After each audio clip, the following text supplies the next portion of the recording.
നമസ്കാരം. എല്ലാ പ്രിയപ്പെട്ടവർക്കും വന്ദനം. കഴിഞ്ഞ ദിവസം ഞാൻ ചെയ്ത വീഡിയോയിൽ ഇപ്രകാരം സംസാരിക്കുകയുണ്ടായി. സിറിയൻ വിമതസേന സിറിയൻ ഭരണത്തെ അട്ടിമറിക്കാനുള്ള 2 കാരണങ്ങളെപ്പറ്റി ആ വീഡിയോയിലൂടെ ഞാൻ സംസാരിച്ചിട്ടുണ്ടായിരുന്നു. ആ വീഡിയോയുടെ ലിങ്ക് ഞാൻ ഡിസ്ക്രിപ്ഷനിൽ ചേർക്കുന്നുണ്ട്. കണ്ടിട്ടില്ലാത്തവർ പോയി കാണണമേ.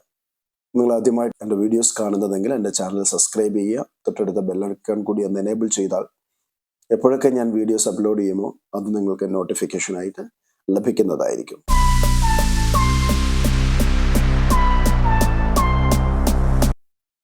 അപ്പോൾ സിറിയൻ വിമത സേന HTSും അതിൻ്റെ അനുബന്ധ സംഘടനകളും ചേർന്നുകൊണ്ട് SNA സിറിയൻ നാഷണൽ ആർമി അങ്ങനെ ഒരുപാട് ചെറിയ ചെറിയ ഗ്രൂപ്പുകളായിട്ട് ഉണ്ടായിരുന്ന തീവ്രവാദ സംഘടനകൾ, തീവ്രവാദ മനോഭാവം ഉണ്ടായിരുന്ന ഈ സംഘടനകളെല്ലാം കൂടെ ഒരുമിച്ച് കൂടുകയും ഇറാൻ വീക്കാണെന്നും റഷ്യ വീക്കാണെന്നും ഹിസ്ബുള്ള വീക്കാണെന്നും ഒക്കെ ഉള്ള കാര്യങ്ങൾ മനസ്സിലാക്കിക്കൊണ്ട് ഇതൊരു തക്ക സമയമാക്കി ഈ വിമതസേന അല്ലെങ്കിൽ ഈ വിമതസേനകളുടെ ഒരു കൂട്ടായ്മ ഒരുമിച്ച് എന്ത് ചെയ്തു?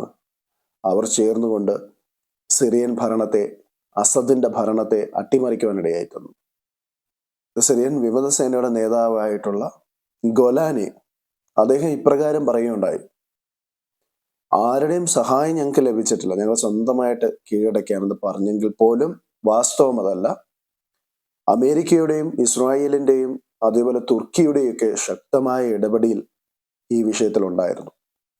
ഇനി ഒരുപാട് പേര് ഇതിന്റെ പിന്നിലുണ്ടെങ്കിൽ പോലും ആർക്കും വലിയ ധൈര്യം ഉണ്ടായിരുന്നില്ല ഇതിനകത്തേക്കൊന്ന് ഇറങ്ങി വരാൻ വേണ്ടി. പക്ഷെ ഇസ്രായേലിൽ നമുക്കറിയാം, ലോകത്തിലെ മറ്റൊരു രാജ്യത്തെയും കൂസാക്കാത്ത അത്രയും പവർഫുൾ ആയിട്ടുള്ള തീരുമാനങ്ങൾ എടുക്കുന്ന ഒരു രാജ്യമാണ് ഇസ്രായേൽ. ഇസ്രായേൽ ശക്തമായിട്ട് കയറി അടിച്ചു. ഹിസ്ബുള്ളക്ക് എവിടൊക്കെ പണി കൊടുക്കാൻ പറ്റുമോ അവിടെ മുഴുവനും പണി കൊടുത്തു. സിറിയയിൽ പണി കൊടുത്തു, ലെബനിൽ പണി കൊടുത്തു, ഇറാഖിൽ കൊടുത്തു. എവിടൊക്കെയാണോ അവർക്ക് വേരുകളുള്ള ആ വേരുകളെ മുഴുവനും അറുത്ത് മുറിക്കും എന്നുള്ള ഒരു ദൃഢനിശ്ചയത്തോടെ ഇസ്രായേൽ ഇറങ്ങി തിരിച്ചപ്പോൾ ഹിസ്ബുള്ള ശരിക്കും പറഞ്ഞ അക്ഷരാർത്ഥത്തിൽ അവർ പകച്ചുപോയി, അല്ലെങ്കിൽ അവരുടെ അസറ്റ്സുകൾ മുഴുവനും നശിക്കപ്പെട്ടു. ഇതായിരുന്നു റൈറ്റ് മൊമെന്റ്. മറ്റൊരു തലത്തിലേക്ക് നോക്കുകയാണെന്നുണ്ടെങ്കിൽ അമേരിക്കയും അമേരിക്കയുടേതായിട്ടുള്ള ആക്രമണ പരമ്പരകൾ സിറിയയുടെ മണ്ണിൽ നടത്തിക്കൊണ്ടിരുന്നു. അതിന് അമേരിക്ക ഈ ഒരു മേഖലയിൽ ഇപ്രകാരം ഒരു ഒരു ഒരു ഒരു സംഭവം നടക്കും, അല്ലെങ്കിൽ അതിനെ നടത്തണം എന്നുള്ള ഒരു അജണ്ട അമേരിക്കയ്ക്ക് ഉള്ളതുകൊണ്ട് റഷ്യ യുക്രൈൻ വാറിനകത്ത് കുറച്ചും കൂടി അമേരിക്ക എന്ത് ചെയ്തു? അതിനെ ഒന്ന് ത്വരിതപ്പെടുത്താൻ വേണ്ടിയിട്ട്, അല്ലെങ്കിൽ ആ വാറിന്റെ ഇന്റൻസിറ്റി കൂട്ടാൻ വേണ്ടിയിട്ട് അവര് അവിടെയും പ്രവർത്തിക്കാനിടയായി. അപ്പൊ ഇതൊക്കെയാണ് റൈറ്റ് മൊമെന്റ് ആയിട്ട് സിറിയൻ വിമതസേന HTS അവരുടെ കൂടെയുള്ളവരും ഒക്കെ കണ്ടെത്തിയ ഒരു നല്ല ടൈം. അപ്പം ഗൊലാനി പറയുന്ന പോലെ ഇത് ഒറ്റയ്ക്കൊന്നും സംഭവിച്ച കാര്യമല്ല. അപ്പൊ ഇതെങ്ങനെ സംഭവിച്ചു എന്ന് നമുക്ക് മനസ്സിലായി. ഇനി ഇസ്രായേൽ ഈ ഒരു വിമത സേനകളൊക്കെ തീവ്രവാദ മനോഭാവം ഉള്ളവരാണെന്ന് വളരെ കൃത്യമായിട്ട് ഇസ്രായേലിന് അറിയാം. ഇസ്രായേൽ ചുമ്മാ ഒന്നും കാണാണ്ട് പൊട്ടന്മാര് ചെയ്തതുപോലെ ചെയ്തതല്ല ഇത്. ഇസ്രായേലിന് വളരെ കൃത്യമായിട്ട് അറിയാം, അസദ് ഭരണകൂടത്തെ മറിച്ചിട്ടാലും കടന്നു വരുന്ന ഒരു തീവ്രവാദ സംഘടന തന്നെയാണ്. കടിച്ചതിനെക്കാട്ടിയും വലുതാണ് പിടിച്ചതെന്ന് പറയുന്ന പോലുള്ള ഒരു സെറ്റപ്പ് തന്നെയാണ് ഇവർ. പിന്നെ എന്തുകൊണ്ടാണ് ഇസ്രായേൽ ഇവരെ അനുകൂലിച്ചത്, അല്ലെങ്കിൽ ഇവരത് ഭരണം അട്ടിമറിക്കുന്നെങ്കിൽ മറിച്ചോട്ടെ എന്ന് ചിന്തിക്കാനുള്ള കാരണം എന്താ?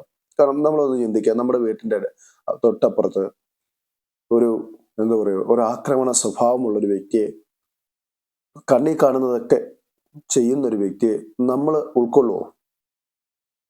നമുക്ക് ഭയം വരത്തില്ല. അല്ലെങ്കിൽ നമുക്ക് അങ്ങനെ നമ്മുടെ കുഞ്ഞുങ്ങളുടെ കാര്യം ഓർത്തിട്ട്, നമ്മുടെ കുടുംബത്തിന്റെ കാര്യം ഓർത്തിട്ട്, അല്ലെങ്കിൽ നമ്മുടെ ചുറ്റുപാടിനെ അത് എങ്ങനെ അഫക്റ്റ് ചെയ്യുമെന്നുള്ള വിഷയത്തെ ഓർത്തുകൊണ്ട് നമുക്ക് ഭയം ഉണ്ടാവും. എന്ന് പറഞ്ഞതുപോലെ തന്നെയല്ലേ ഓർഗനൈസ്ഡ് ആയിട്ടുള്ള ഒരു ഭരണ സംവിധാനം മാറിയിട്ട് കുറെ അധികം തീവ്രവാദികൾ ഒരുമിച്ച് ചേർന്നുകൊണ്ട് ഒരു രാജ്യത്തെ ഭരിക്കുന്നതും അത് സ്വന്തം അയൽപ്പക്കത്ത് കിടക്കുന്നതൊക്കെ എത്രത്തോളം ഭയാനകമാണ്, എത്രത്തോളം ആശങ്കാജനകമാണ്. അപ്പൊ ഇതെല്ലാം അറിഞ്ഞുകൊണ്ട് തന്നെ ഇസ്രായേൽ എന്ത് ചെയ്തു? അതിനെ അനുവദിച്ചു കൊടുത്തു. അപ്പൊ ഇസ്രായേൽ എന്തുകൊണ്ടാണ് ഇതിനെ അനുവദിച്ചു കൊടുത്തത് എന്നുള്ളതാണ് ഇന്നത്തെ വീഡിയോയിലൂടെ നമ്മൾ സംസാരിക്കാൻ ആഗ്രഹിക്കുന്നത്. നമ്പർ 1, ഇസ്രായേലിനറിയാം അസദ് സർക്കാർ ഇറാന്റെയും റഷ്യയുടെയും ഒരു പാവ സർക്കാരാണ്.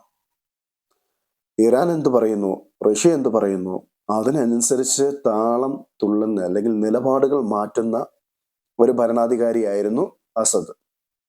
കാരണം അദ്ദേഹത്തിന് സിറിയയിൽ യാതൊരു വിധത്തിലുമുള്ള ഹോൾഡ് ഇല്ല, ജനങ്ങളുടെ മനസ്സിലില്ല. ഓക്കെ, ഹോൾഡ് ഇല്ല എന്ന് പറയുമ്പോൾ അത് ജനങ്ങൾക്ക് അദ്ദേഹത്തെ സപ്പോർട്ട് ചെയ്യുന്നില്ല എന്നുള്ളത്.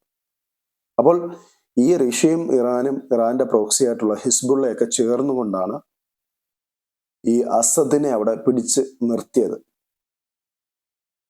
ഇസ്രായേൽ ഇതിനെ നോക്കിക്കാണുന്നത്, അസദ് സർക്കാർ നിലനിന്ന് കഴിഞ്ഞാൽ അവിടെ യഥേഷ്ടം ഇറാനും ഇറാന്റെ പ്രോക്സിസിനും അതേപോലെ തന്നെ റഷ്യയ്ക്കും ഒരു ഹോൾഡ് ഉണ്ടാവും.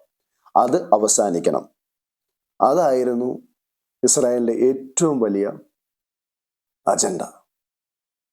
രണ്ടാമത്തെ കാര്യം, നമുക്കറിയാം ഹിസ്ബുള്ളയ്ക്ക് ഈ ലബനൻ കഴിഞ്ഞാൽ പിന്നെ ഏറ്റവും കൂടുതൽ പവർഫുൾ ആയിട്ടുള്ള അവരുടെ അസറ്റ്സുകളും അവർക്ക് സൈനികമായിട്ടുള്ള ഇടപെടലുകൾ നടത്തുവാനും ഒക്കെ ഉള്ള സംവിധാനങ്ങളുള്ളത് സിറിയയിലാണ്. അപ്പൊ അതിനെ തകർത്തെറിയാം. അപ്പോൾ അസദ് ഭരണം ഇരിക്കുന്ന സമയത്ത് അതൊരു ഇന്റർനാഷണൽ റെക്കഗ്നൈസ്ഡ് ആയിട്ടുള്ള ഒരു ഭരണ സംവിധാനം ഇരിക്കുമ്പോൾ ഇസ്രായേലിന് ഒരുപാട് പരിമിതികളുണ്ട് അവിടെ കയറി അറ്റാക്ക് ചെയ്യാൻ.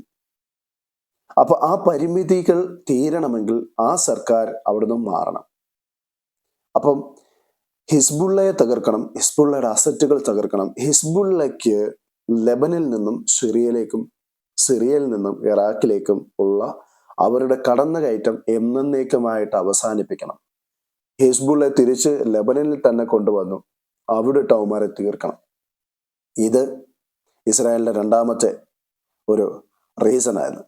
ഇനി മൂന്നാമത്തെ റീസൺ എന്ന് പറഞ്ഞാൽ സിറിയ ഒരു ഹബ്ബാണ്, തീവ്രവാദത്തിന്റെ ഒരു ഹബ്ബ്. ഈ ഹബ്ബിനെ തച്ചുടയ്ക്കണം. സിറിയയിലൂടെയാണ് ഇറാൻ തങ്ങളുടെ പ്രോക്സികൾക്ക് ആയുധങ്ങൾ സപ്ലൈ ചെയ്യുന്നത്.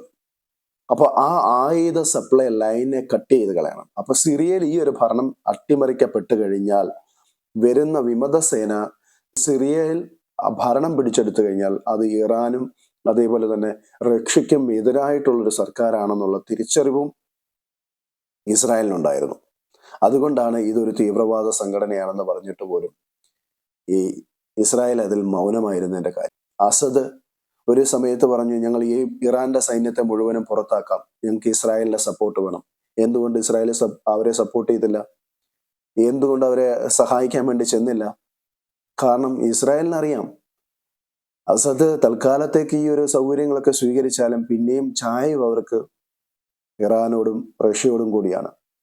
അപ്പൊ അത് ശക്തമായിട്ട് മനസ്സിലാക്കിക്കൊണ്ട് അത് അവസാനിക്കണമെന്നുള്ള തീരുമാനത്തോടു കൂടിയാണ് ഇസ്രായേൽ അസദ് സഹായം ചോദിച്ചു വന്നിട്ടും അത് കൊടുക്കാതിരുന്നത്.